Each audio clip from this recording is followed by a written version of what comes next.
नमस्कार बच्चों, आज की इस ऑनलाइन क्लास में आपका बहुत स्वागत है। मैं कुसुम माहौर आपको कक्षा 10वीं का गणित विषय पढ़ाने जा रही हूँ।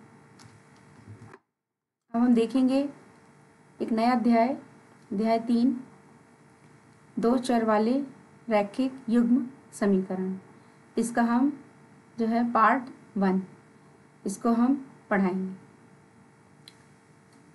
बच्चों, दो चर का मतलब होता है दो चर राशियां जैसे x और y, उसमें हम एक रैखिक समीकरण को प्राप्त करेंगे। यह समीकरण ax plus b y plus c बराबर 0 के रूप या फॉर्म का होता है। इसका एग्जाम्पल है 4x plus 5y plus 1 is equal to 0। अर्थात यहाँ a जो है a की जगह 4 है, b की जगह 5 और c की जगह 1, यानी 4, 5 और 1 ये कहलाती हैं वास्तविक संख्याएं और x, y ये चर राशियां कहलाती हैं। दूसरा है दो चर वाले रैखिक समीकरण।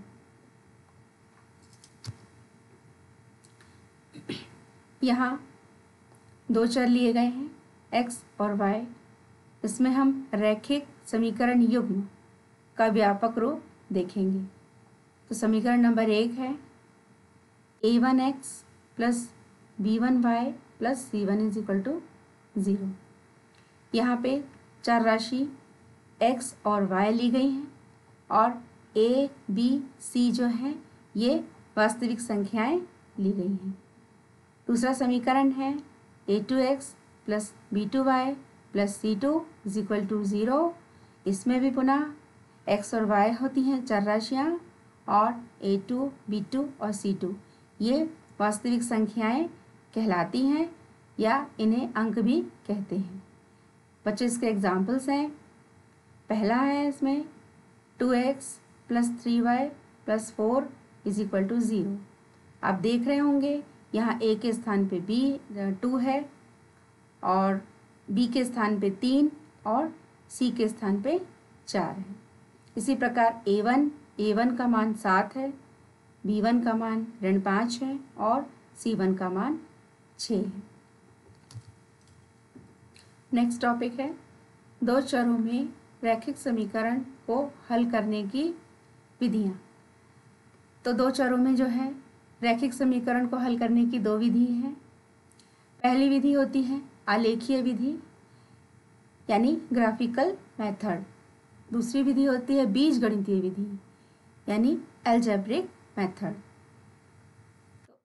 बीजगणितीय विधि में 3 प्रकार की विधियाँ होती हैं। पहली होती है प्रतिस्थापन विधि, मेथड ऑफ सब्स्टिट्यूशन। दूसरी विधि है विलोपन विधि, मेथड ऑफ एलिमिनेशन। तीसरी विधि है वज्र गुणन विधि, मेथड ऑफ मल्टीप्लिकेशन।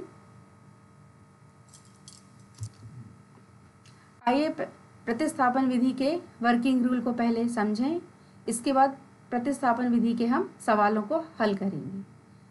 तो इसमें स्टेप 1, किसी एक समीकरण में चर x को दूसरे चर y के फॉर्म में लिखना, अर्थात x की वैल्यू को y में कन्वर्ट करेंगे हम। स्टेप नंबर 2, y के पदों में प्राप्त x के मान को युग्म के समीकरण नंबर 2 में x के स्थान पर प्रतिस्थापित मतलब रखकर y की वैल्यू प्राप्त करेंगे। स्टेप नंबर 3, y के वैल्यू या मान को समीकरण नंबर 1 में प्रतिस्थापित यानी रखकर करने पर x की वैल्यू यानी मान जो है प्राप्त होगा। आइए जो हमने स्टेप अभी समझे हैं आपने, उसे हम इस क्वेश्चन द्वारा हल करेंगे और समझेंगे। क्वेश्चन है प्रतिस्थापन विधि से हल कीजिए। तो हमने एक रैखिक समीकरण लिया है x plus y is equal to 14। Second रैखिक समीकरण है x minus y is equal to 4। अब इसको हम सॉल्व करेंगे। तो सॉल्व करने से पहले इसको हम नाम दे देंगे। पहले वाले रैखिक समीकरण को समीकरण नंबर 1, दूसरे वाले रैखिक समीकरण को समीकरण नंबर 2। अब हम हल करते हैं समीकरण नंबर 1 से। समीकरण नंबर 1 से हम जो है x इज इक्वल टू करेंगे 14 माइनस वाई। मीन्स जो स्टेप 1 था कि x के जो फॉर्म है उसको हम y में कन्वर्ट करेंगे, तो 14 माइनस वाई में ये मान कन्वर्ट हुआ।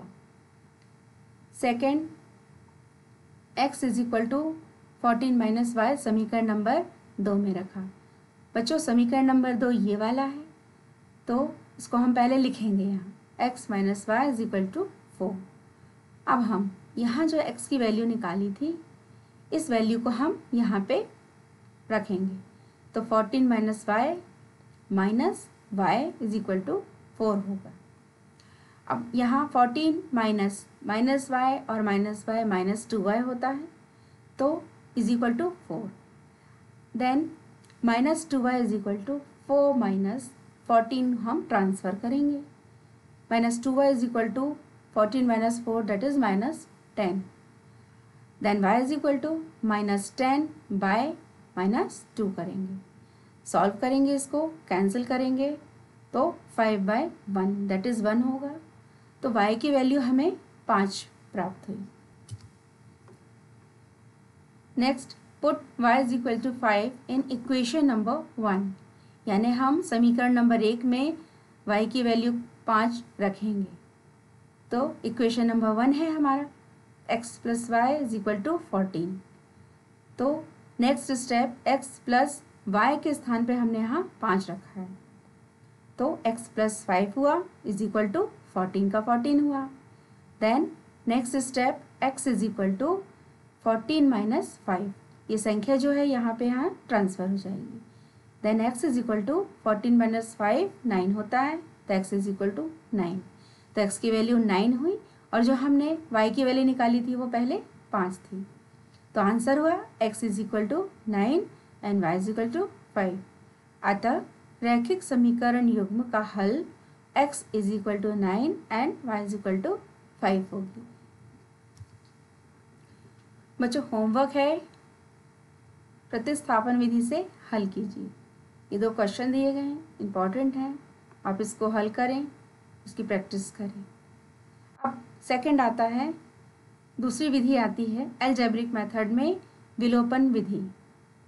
विलोपन मतलब होता है एलिमिनेशन, मतलब कोई भी जैसे चर राशि ली तो उसको हम एलिमिनेट करेंगे, यानी उसको हटाएंगे। तो इसके वर्किंग रूल समझ लें। स्टेप नंबर 1, किसी एक चर राशि को विलुप्त किया जाता है, मतलब x और y जो हैं हमें दिया गया होगा समीकरण में, तो हम किसी एक राशि को हम वहाँ से डिलीट करेंगे। स्टेप नंबर 2, दोनों समीकरणों को एक संख्या मीन्स अचर यानी वास्तविक संख्या से किसी एक चर x के गुणांकों को संख्यात्मक रूप से बराबर करने के लिए हम गुणा करेंगे। स्टेप नंबर 3, एक समीकरण को दूसरे में जोड़ें या घटाएं जिससे एक चर x या y विलुप्त हो जाए। हम समीकरण में आगे हम इस सवाल द्वारा इसको हम आपको एक्सप्लेन और अच्छे से होगा। अगला स्टेप नंबर 4, इस प्रकार एक चर x या y में प्राप्त समीकरण को हल करते हैं। स्टेप नंबर 5, x या y के इस मान मतलब वैल्यू निकालेंगे जो हम को समीकरण 1 में रखकर दूसरा चर का मान प्राप्त करते हैं। स्टेप नंबर 6, अतः x और y का मान प्राप्त हुआ। आइए उन स्टेप्स को हम इस सवाल द्वारा समझें। क्वेश्चन है, विलोपन विधि से हल कीजिए। जो हमारा रैखिक युग्म समीकरण है, पहला है 3x plus 4y is equal to 10। Second, 2x minus 2y is equal to 4। हम सॉल्व करेंगे इसको। तो सॉल्व करने से पहले हम समीकरण पहला जो है रैखिक युग्म उसको नंबर 1 लिखेंगे, दूसरा समीकरण नंबर 2 लिखेंगे। अब हम आपने स्टेप में देखा है कि हम पहले जो है कोई भी चर को राशि को के गुणांकों को बराबर करते। गुणांकों का मतलब होता है कि जो x है ये चर राशि है, इसका गुणा 3 में हुआ तो ये 3 जो है इसका गुणांक हुआ। तो इस 3 और ये जो 2 हैं इन दोनों को हम इन गुणांकों को बराबर करना है, यानी एक जैसी सेम संख्या होनी चाहिए। तो उस सिस्टम को करने के लिए हम क्या करेंगे, समीकरण 1 को 2 से गुणा करेंगे।